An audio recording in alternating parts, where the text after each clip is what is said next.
Īrijas galvaspilsētā Dublinā, plašajā Kavintīlī parkā atrodas vēsturiska 18. gadsimta lauku māja, kura tikai dažkārt tiek atvērta apmeklētājiem. Taču nu jau kādu laiku šī nama durvis ir atvērtas kādas studentu īstfilmas veidotājiem, kurus kopīgā projektā ir apvienojusi topošā režisore Keita Prokopčenko, latviete, kura Īrijā dzīvo kopš 3 gadu vecuma. Viņš šogad beigs studijas filmu veidošanas programmā Mākslas dizaina un tehnoloģija institūtā, bet pat atzīst, ka viņas ceļš uz šo profesiju ir sācies jau bērnībā. Es, kad biju maza, man vienmēr patika uzņemt visādus videoklipus kopš ka biju ļoti maza. Pat uz mammas ar podziņas telefonu vienmēr pat kaut kādies ar kadriem.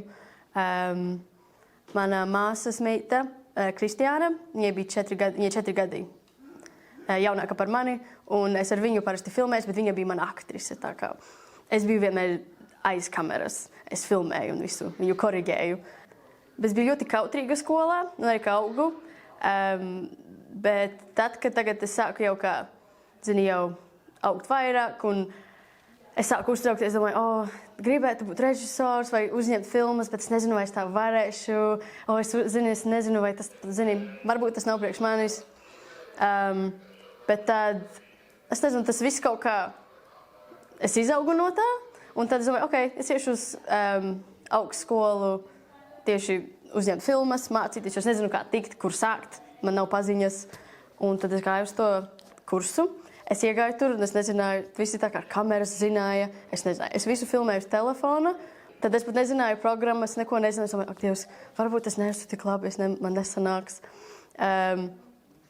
Bet tāpēc es tur biju, lai mācītos. Tad esmu 4. pēdējā gadā. Un visus tos gadus man izvēlējās kā režisoru. Tad katru gadu es taisīju šausmu filmu, un tad visi tā kā bija salikti lomās. Un tad šogad es arī tā kā gada beidzu tā kā projektu ar šito filmu, kā režisors. Un tas nozīmē, ka esmu tā kā major. Es nezinu, kā tas, galvenā, tā kā mūsu sadala, tā kā, ko tu visu gadu pēdējo mācīsies, tad es gāju kā režisors.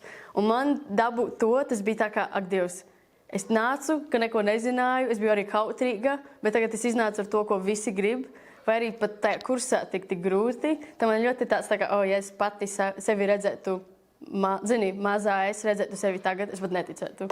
Tagad, ka esmu šeit un daru šito, un tagad šitas projekts ir tāds ļoti lielas idejas un tāds sarežģīts, bet tagad liekas tā kā, kāpēc man beigt tagad, ja tik labi tagad iet, šis tikai sākums. Jo tāda māja, kostīmi, mums ļoti daudz kamerā, visādi knifi ir, mums ir briesmonis ar tām rokām, un tad velk skaņa un vajadzēs komponistu, visu mūziku likt, tur ir ļoti daudz sarežģīti, bet es gribu labāk visu maksimāli. Es negribēju pabeigt skolu un neizlikt pilnīgi visu. Īsfilma Atceras, ja izdzīvo, būs Keitas un viņas studiju biedru diplomdarbs, tā būs šausmu filma. Tās tapšanā piedalās kopumā apmēram 50 cilvēki, un lielākā daļa no viņiem ir studenti. Tā kā priekš augstskolas ir tā, kad mani vērtēs kā režisoru, tad ir tas, kurš skaņu tara, viņiem būs tikai skaņa, tad viņš mācās tikai skaņu, arī viņu atzīmes būs tikai kā viņš skaņu lika šitam tas process, tāpat kā kamerai, Marijai ir kamera, tad viņai arī tikai viss, viņai ir tas tā kā, tas nav tikai mans projekts, tas ir mūsu visu, un viņi arī te grib to perfektu. Par filmas sižetu atklāsim vien to, ka tās darbība notiek 19. gadsimtā, un mūsdienās tajā būs mistika, spoks un negaidīts sižeta pavērsiens beigās. Bet aizskartas ir arī dziļas tēmas, piemēram, depresija vai fakts, ka gadsimtiem ilgi vīrieši bijuši noteicēji daudzās jomās, arī mākslā. Keita atzīst, ka filmu nozarē, īpaši šausmu filmu veidošanā, vīrieši ir bijuši dominējoši, taču mūsdienās viss pamazām mainās. Es runāju ar saviem skolotājiem, un viņi teica, ja tu esi šausmu žanrā, tas ir tikai jau citi cilvēki, specifiskāki cilvēki, un tagad, kad tu esi sieviete, kad cerams, ka būs tā, ka es ieju istabā, kur 10, varbūt tur būs tikai 2 sievietes. Uzreiz būs tā, kāpēc viņas, ko viņas. Tas nedaudz ir kā bonus, bet ja viss mainās, viss paliek daudz labāk, vispār arī, jo stundas ir ļoti garas, bet viss iet ļoti tā labi uz priekšu. Tāds, ir respekts liels pret visiem. Man tā sajūta, jo tagad, zinu, pagātnē bijis, man liekas, traki. Bet tagad es nāku, man liekas, labā laikā. Jautāt par to, kāpēc viņa ir izvēlējusies tieši šausmu filmu veidošanu, Keita atzīst, ka tās viņai vienkārši šķiet interesantākas, vizuāli spilgtākas un caur tām var labāk izpausties. Kad biju tīneidžers, es ļoti daudz sāku tieši arī zīmēt manu šausmu, tā kā vizuālajiem, jo tas vienmēr cilvēki viņiem vienmēr interesē. Arī, ja nepatīk, vienmēr būs, kas tur tieši vai kas, vai ja kaut kas notiek kaut kur, arī kaut kas slikts, vienmēr visi grib zināt, kas tas ir. Un man uz to ir, ka cilvēkiem vienmēr interesē. Tu vienmēr dabūsi viņu tā kā, viņi gribēja zināt, kas tur notiek, kas tur tā. Un tad tu viņus vari šokēt, un tad, kad tu viņus šokē, tu arī kaut ko ļoti svarīgu un kaut ko nopietnu pateikt caur tā visa. Tā es gribēju ar šito filmu, kad ir tā, tā šausma, domā, jā, spoks vai kas. Un tad sapratu, nē, zem tā visa ir kaut kas, ko es ļoti gribu tā nopietni pateikt. To pašu var arī, protams, ar drāma, žanru. Bet ar šausmu, liekas, ir pilnīgi tā veidā, to tu visu vari. Un arī vizuāli, un mūzika, un skaņa. Tas liekas tāds viss tāds, pilns. Nav garlaicīgs, viņš nav garlaicīgs. Tad, jā. Keitas līdzgaitnieks šajā projektā ļoti atzinīgi vērtē viņas talantu, idejas un aizrautību, kā arī atzīst, ka var sajust arī režisoras nedaudz citādāko latvisko pieeju darbam. Es tiešām novērtēju, cik konkrēti viņa ir dodot norādījumus, un viņai ir ļoti oriģināls domāšanas veids. Viņa nāk ar daudzām gudrām idejām, kad runa ir par šausmu žanru, manuprāt, par šī žanra izjūtas nodošanu un daudz iedvesmas smelšanos no Tima Bērtona un tam līdzīgām lietām, un tas ir patiešām jauki. Es domāju, ka Keitai ir ko teikt, kad runa ir par gotisko šausmu žanru, un tas ļoti labi parādās arī šajā īsfilmā. Es domāju, ka viņas pieeja ir ļoti latviska, ļoti rūpīga. Viņi izturas pret visiem ļoti laipni un ar cieņu, un mēs visi jūtam, ka strādājam kopā viens ar otru, nevis viens otram. Viņi ļoti cenšas nodrošināt, ka visi tiek cienīti un ka visiem patīk veidot šo šausmu filmu.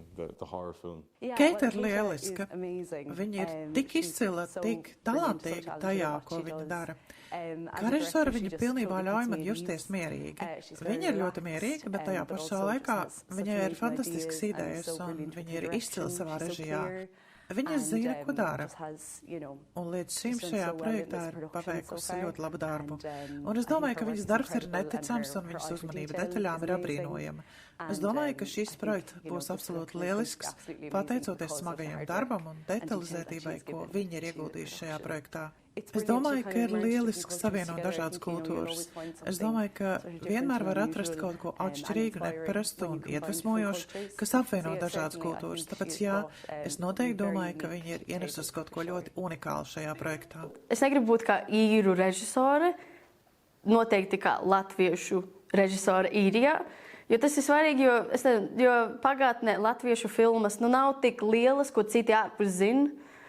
Un man ļoti gribas, lai tas mainās, es gribu to turpināt un vienu dienu arī pat taisīt latviski filmu vai tieši filmēt Latvijā, bet to, man liekas, vajag darīt ar kaut kādu citu skatījumu, kaut ko pat liekas, tas ir riskanti vai labāk tā, nē. Man liekas, ka tieši to vajag latviešu filmām.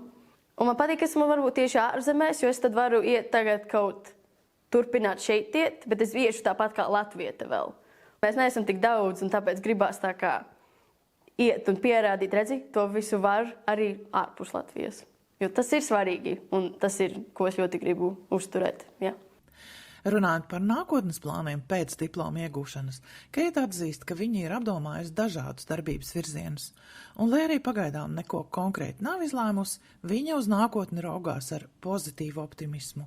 Man tieši patīk tas, ka es nezinu, kur es būšu pēc dažiem mēnešiem. Tas var būt Ņujorkā, es varu būt tepat, bet vienmēr tas tā kā, tu nezini, kas notiks rītā. Jā, tad tas man patīk.